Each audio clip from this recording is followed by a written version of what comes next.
നല്ല ദൈവഭക്തനായിരുന്നു, ബൈബിളൊക്കെ വായിക്കുമായിരുന്നു. Thomas Alva Edison, അദ്ദേഹമാണ് ഈ ബൾബ് ആവി ഇഞ്ചിനൊക്കെ കണ്ടുപിടിച്ചിരിക്കുന്നത്. അപ്പൊ അദ്ദേഹം വളരെ തിടുക്കമുള്ളപ്പോഴും ബൈബിൾ വായിക്കും. ഒരിക്കൽ ഒരു കോളേജ് പ്രൊഫസർ തൻ്റെ അടുക്കൽ ചെന്ന്, യുക്തിവാദിയാണ്. അപ്പൊ താൻ എന്തോ എമർജൻസി ജോലി ചെയ്തുകൊണ്ടിരിക്കുകയാണ്. അപ്പൊ ഇതിനിടയിൽ ഈ പുള്ളിയുടെ ബൈബിൾ വിശ്വാസത്തെ ചോദ്യം ചെയ്തു. സാർ ഇത്ര ബുദ്ധികെട്ട മനുഷ്യനാണോ?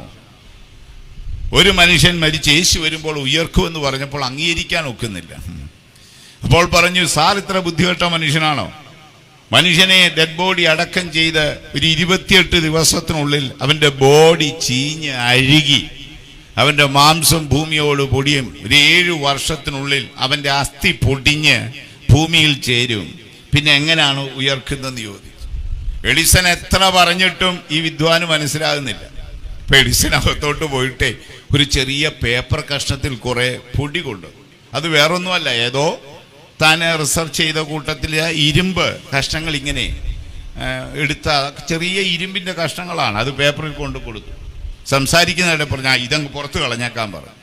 അപ്പോൾ ആ പേപ്പർ കഷ്ണത്തിൽ ഇരുന്ന ഈ ഇരുമ്പ് കൊണ്ടെന്ന് അദ്ദേഹം ആ ചെടിക്കിടയിലോട്ട് എറിഞ്ഞു. കൂടെയുള്ള ആളെ ചെടിയിലോട്ട് എറിഞ്ഞു. കുറെ നേരം സംസാരിച്ചിട്ട് ഇതിനിടയിൽ പറഞ്ഞു, അയ്യോ ഒരബദ്ധം പറ്റിപ്പോയി. എന്തു പറ്റി സാർ? ഞാൻ തന്ന പൊടിയല്ല ഇദ്ദി. അയ്യോ അത് ഞാൻ ആ ചെടിക്കടയിലേക്ക് എറിഞ്ഞല്ലോ. അത് അത്യാവശ്യമായിരുന്നു, അബദ്ധം പറ്റിപ്പോയതാ, അതിഞ്ഞ് തിരിച്ചെടുക്കണം. അപ്പൊ ഇദ്ദേഹം ചോദിച്ചു, സാറേ അതെങ്ങനെ നടക്കും? ഒരു കാരണവശാലും നടക്കുകയില്ല. കണ്ണിൽ വീണാൽ പോലും കാണാൻ കഴിയാത്ത ഇത്രയും ചെറിയ പൊടി ഇനി മണൽത്തരിക്കുള്ളിൽ നിന്ന് എങ്ങനെ വേർതിരിച്ചെടുക്കുമെന്നാ സാർ പറയുന്നത്. അയ്യോ അതങ്ങനെ പറഞ്ഞാൽ ഒക്കത്തില്ല, അത് എടുത്തേ ഒക്കൂ, അത് അത്യാവശ്യ സാധനമാണ്, എത്ര നോക്കിയാലും സാധ്യമല്ല സാറേ. എഡിസൺ എന്ത് ചെയ്യുന്നറിയാമോ? തൻ്റെ പരീക്ഷണശാലയിൽ പോയിട്ട് ഒരു കാന്തം കൊണ്ടുവന്നു. അതൊരു നൂലെ കെട്ടി. നീ എവിടെയായി പൊടി എറിഞ്ഞെന്ന് ചോദിച്ചു. അപ്പോൾ ആ സ്ഥലം കാണിച്ചു. ആ സ്ഥലത്തിൻ്റെ തൊട്ടുമേളിൽ കൂടെ ഈ കാന്തം പതുക്കെ വന്ന് അനക്കിക്കൊണ്ടുപോയി. പെട്ടെന്ന് ഈ പൊടികളെല്ലാം പറന്ന് കാന്തത്തെ പറ്റാൻ തുടങ്ങി.